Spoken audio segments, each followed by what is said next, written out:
इसके साथ साथ 91 सीटों पर जिस तरीके से घमासान मचता हुआ दिखाई दे रहा है, वो अपने आप में कई सवाल लेकर सामने आता दिखाई दे रहा है। आइए आपको ये 6 तस्वीरें दिखाते हैं किस तरीके से हर जगह जंग की तैयारी पूरी होती हुई दिखाई दे रही है। 91 सीटों पर जैसा कि हमने कहा मतदान की तैयारियां पूरी हो चुकी हैं और वहां पर मतदान की प्रक्रिया कल सुबह 7 बजे से शुरू होती हुई दिखाई देगी। दूसरी तरफ नरेंद्र मोदी जो कि प्रधानमंत्री पद के उम्मीदवार हैं भारतीय जनता पार्टी के, उन्होंने वडोदरा से अपने नामांकन का दाखिला किया और साथ ही साथ राहुल गांधी और सोनिया गांधी नरेंद्र मोदी पर जिस तरीके से तीखे प्रहार करते हुए दिखाई दे रहे हैं, यह अपने आप में इंगित करता है कि राजनीति का तेवर कितना तीखा और तल्ख होता हुआ दिखाई दे रहा है। और इसके साथ साथ आजम खान के बयान पर जबरदस्त तरीके से राजनीति हो रही है। यह टीका टिप्पणी अपने आप में बहुत कुछ आने वाले दिनों की आगाज को आपके सामने पेश करती हुई दिखाई दे रही है। भारतीय जनता पार्टी अमित शाह को बचाने की पुरजोर कोशिश कर रही है। चुनाव आयोग से भारतीय जनता पार्टी ने एक तरह से समय की गुजारिश की है। और छठी तस्वीर जो आपके सामने पेश कर रहे हैं, अरविंद केजरीवाल बार बार यह मसला उठा रहे हैं कि आखिरकार उन्हें थप्पड़ क्यों मारा जा रहा है, उन्हें थप्पड़ मारने के पीछे किसकी राजनीति है, क्या कोई मास्टरमाइंड है, यानी कि भारतीय जनता पार्टी की तरफ संकेत की तरह सामने आते हुए दिखाई दे रहे हैं। तो ये 6 तस्वीरें अभी आपके सामने हम पेश कर रहे हैं, लेकिन इससे पहले कि हम चर्चा को आगे बढ़ाएं और आपके सामने पेश करें कि ये चुनावी समर में घमासान किस तरीके से आगे बढ़ रहा है, आइए एक छोटी सी रिपोर्ट आपके सामने पेश करते हैं। बयानबाजी का यह दौर कितने नीचे स्तर पर गिरता हुआ चला जा रहा है, कैसे बयान तीखे होते जा रहे हैं और सबसे बड़ी बात किस तरीके से मुद्दों पर पोलराइजेशन होता दिखाई दे रहा है हमारे देश में। यह चुनाव अपने आप में वाकई में अहम होता दिख रहा है। पोलराइजेशन पर छोटी सी रिपोर्ट। लोकसभा की लड़ाई हर एक बीतते दिन के साथ और तल्ख होती जा रही है। एक दूसरे के खिलाफ बयान देने वाले नेताओं और सियासी दलों पर आरोप वोटों के ध्रुवीकरण के भी लग रहे हैं।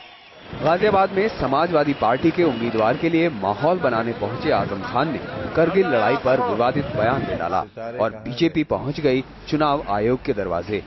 प्रदेश के जो मुख्यमंत्री सीएम अखिलेश यादव जी ने कहा है कि कारगिल की युद्ध में जो है हिंदू मुस्लिम सिख ईसाई सभी का योगदान था। हाँ, तो इससे कहाँ इनकार है, मुसलमानों का भी था योगदान।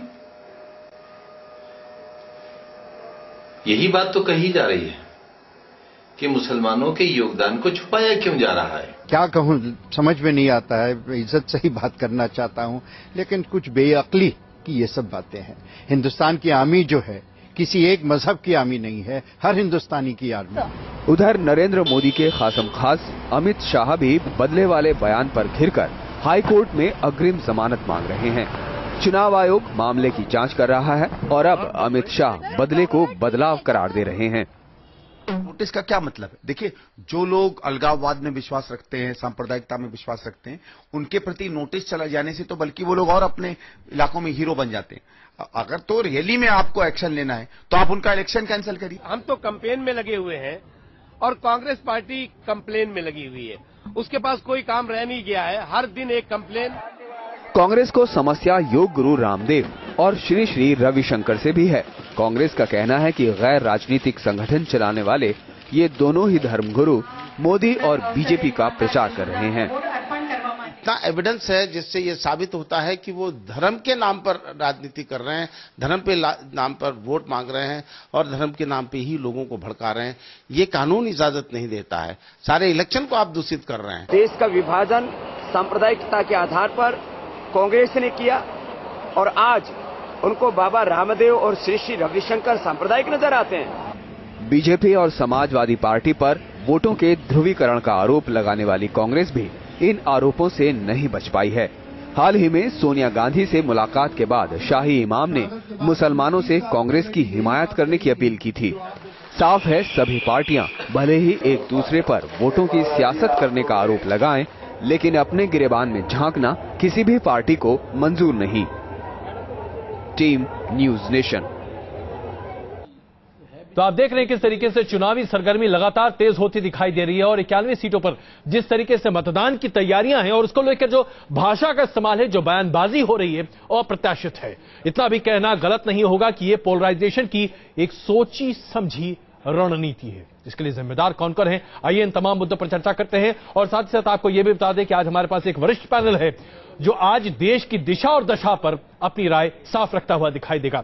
हमारे साथ वरिष्ठ पत्रकार उर्मिलेश जी मौजूद हैं, मीम अफजल साहब कांग्रेस के प्रवक्ता हमारे साथ मौजूद हैं, समित पात्रा बीजेपी के प्रवक्ता हमारे साथ मौजूद। कुछ ही देर में योगेंद्र यादव जी आम आदमी पार्टी से हमारे साथ जुड़ेंगे। लेकिन इससे पहले की चर्चा को आगे बढ़ाएं, आइए मैं आपके सामने कुछ ग्राफिक्स पेश करता हूं, जिसके जरिए हम ये जानने की कोशिश करेंगे कि दरअसल उत्तर प्रदेश में किस तरीके से चीजें हावी होती दिखाई दे रही हैं। तो आइए सबसे पहले आपके सामने हम पेश करें कि क्या क्या वो सीट्स हैं जिन पर अभी मतदान होने के लिए तैयारी है। पश्चिमी उत्तर प्रदेश के ये तमाम सीट्स जो अभी आप अपने सामने देख रहे हैं, इन तमाम सीटों पर मतदान होना है। और सबसे बड़ी और अहम बात इसमें यह है कि इन तमाम सीटों पर मुसलमान फैक्टर यानी कि एम फैक्टर सबसे ज्यादा हावी है। एक तरफ नरेंद्र मोदी एम, दूसरी तरफ मुलायम सिंह एम और तीसरी तरफ मुसलमान एम। तो ये एम फैक्टर कितना महत्वपूर्ण है इस पश्चिमी उत्तर प्रदेश के लिए, आइए आपके सामने हम दिखाते हैं। आइए हम आपको दिखाएं कि सहारनपुर और कैराना में किस तरीके से ये आप मुस्लिम परसेंटेज वहां पर देख रहे हैं। इसके साथ साथ अन्य जो तमाम जगह हैं, ये तमाम जगहों पर हम आपके सामने पेश कर रहे हैं। आइए जो सीट्स हैं ये सामने आप यहां पर देख रहे हैं, अभी आपके सामने ये तमाम सीट्स सामने दिखाई दे रही है। तो इसके हिसाब से आप खुद ही अंदाजा लगा सकते हैं। और इसके साथ साथ हम आपको ये भी बता दें कि ये जो एम फैक्टर है वो कैसे यहां पर काम आता दिखाई दे रहा है। आइए हम ये ग्राफिक्स आपके सामने लगातार स्क्रीन पर पेश करते रहेंगे, लेकिन इसके बाद हम आपको चर्चा जो है वो आगे बढ़ाते हैं। आइए जरा हम आपके सामने इस पूरे मामले पर चर्चा शुरू करते हैं। सबसे पहले मैं आपसे जानना चाहूंगा मीम अफजल साहब, यह बयानबाजी जो आप लोग लगातार कर रहे हैं क्या है ये? एक तरफ आजम खान अपनी बातों को सामने रखते हैं, दूसरी तरफ कांग्रेस पार्टी भी किसी भी तरीके से कुछ पीछे छोड़ते हुए नहीं दिखाई दे रही। ये क्या चल रहा है? मैं आपकी बात ही नहीं समझा। आजम खान से हमारा क्या ताल्लुक है? आपने आजम खान के हवाले से पूछा और हमने कौन सी बयानबाजी की? नहीं, देखिए राहुल गांधी और सोनिया गांधी आज अपने भाषणों में जिस तरीके से नरेंद्र मोदी पर सीधा हमला और प्रहार करते दिखाई दे रहे हैं, इस तरह की भाषा आमतौर पर गांधी परिवार का कोई भी व्यक्ति नहीं करता हुआ दिखाई देता। मैंने आपकी कोई रिपोर्ट देखी नहीं है और मैं नहीं जानता कि उन्होंने क्या कहा है। मैं कहीं फिल्म किसी स्टूडियो में था जी, और वहां से सीधा आ रहा हूँ, शाम से मुसलसल प्रोग्राम देख रहा हूँ। मुझे अगर वो दिखाया जाए तो मैं बात कर सकता हूँ उस पर। मुझे इसकी कोई जानकारी नहीं है जिसका जिक्र आप कर रहे हैं। चलिए मैं ऐसा करता हूँ, थोड़ी देर में आपके सामने वो भी पेश करता हूँ, लेकिन उससे पहले संबित, आजम खान जी के बारे में आपकी क्या प्रतिक्रिया?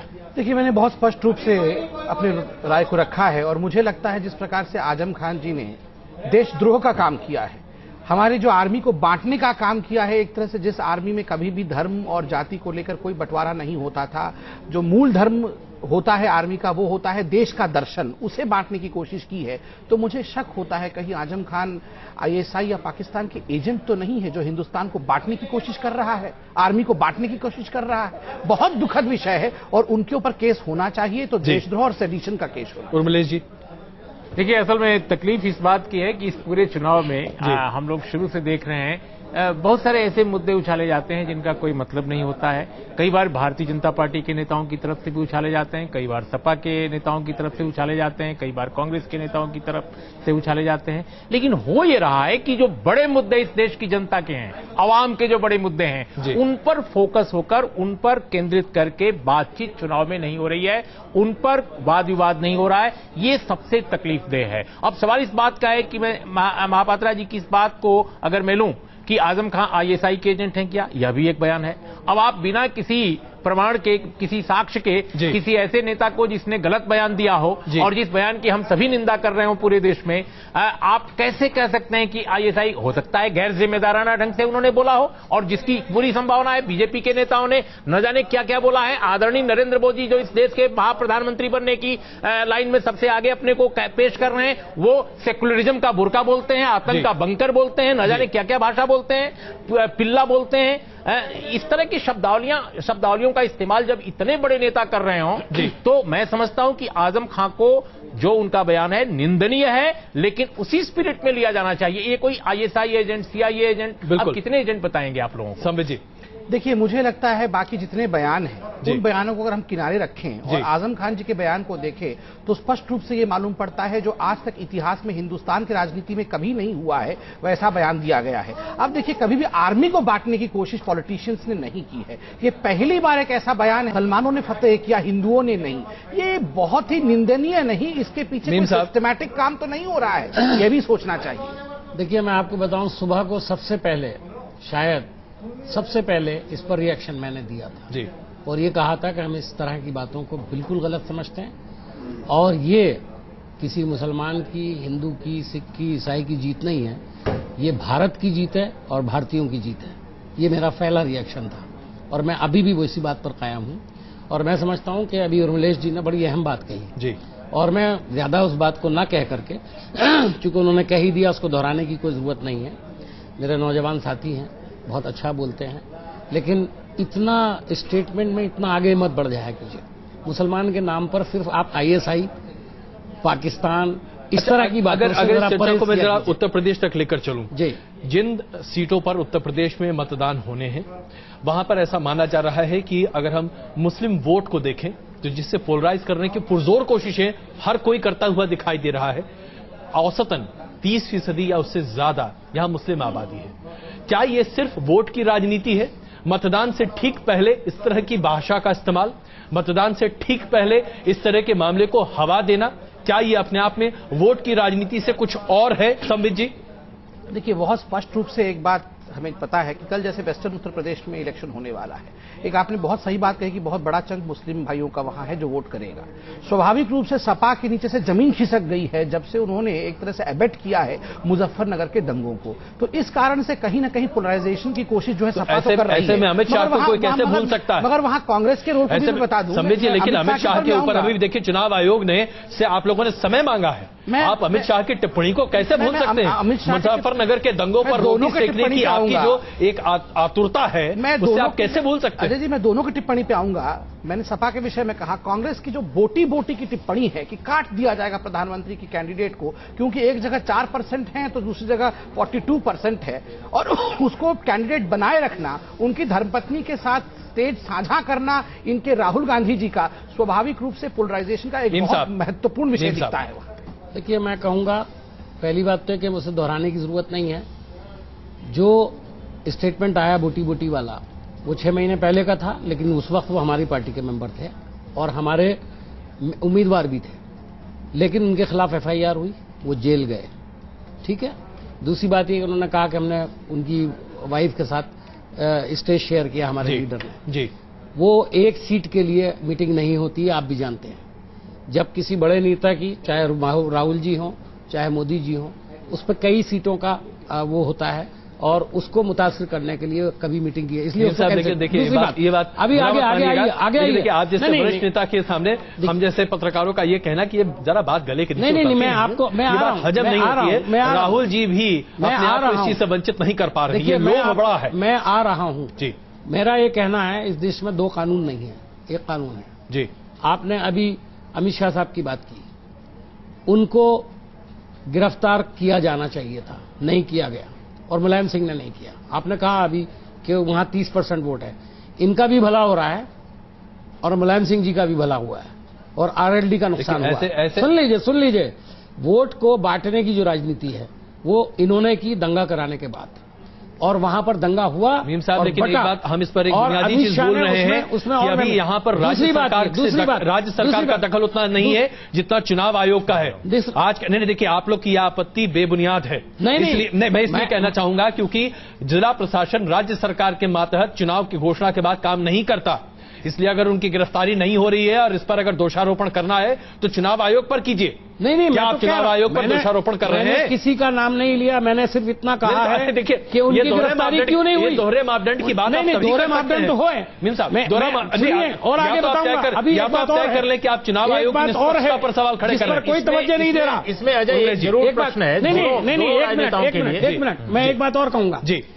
उन्होंने कहा बोटी बोटी कर दूंगा, और सिंधिया जी ने क्या कहा, जो चीफ मिनिस्टर है राजस्थान की, मैं बता देता हूं, चुनाव हो जाए उसके बाद देखते हैं किसके टुकड़े कौन करता है। नहीं, ये क्या मतलब हुआ? एग्जैक्ट सेंटेंस उनके खिलाफ तो मैं देख रहा हूं कोई बात ही करने को तैयार नहीं। मुझे लगता है आप दोनों लोग बड़े संजीदा लोग हैं, अपनी अपनी पार्टी के बड़े अच्छे नुमाइंदे हैं, वसुंधरा राजे और जो वो जनाब मसूद साहब, इन दोनों लोगों ने जो भी बातें की थी जो संजीदगी को नहीं जाहिर करती हैं, कम से कम उनको मत दोहराइए। ये बहुत महत्वपूर्ण चैनल है और इसको बहुत लोग देखते हैं। मुझे लगता है कि हमें बात करनी चाहिए उन मुद्दों पर अमित शाह के विषय को बार-बार दोहराते निर्वाचन रहे। आयोग, उन्होंने सवाल उठाया निर्वाचन आयोग का। मेरा मानना है कि निर्वाचन आयोग जिसकी ट्रेडिशन टीएन शेषन ने रखी है, और मैं समझता हूं कि बड़ी महान परंपरा है, बड़ी महान विरासत है, क्या वाकई निर्वाचन आयोग जो वो सवाल खड़ा कर रहे हैं उस पर जरूर आप दोनों को विचार करना चाहिए कि बहुत सारे मुद्दे इस बार उछल रहे हैं, बहुत सारे राजनेता गैर जिम्मेदाराना बयान दे रहे हैं।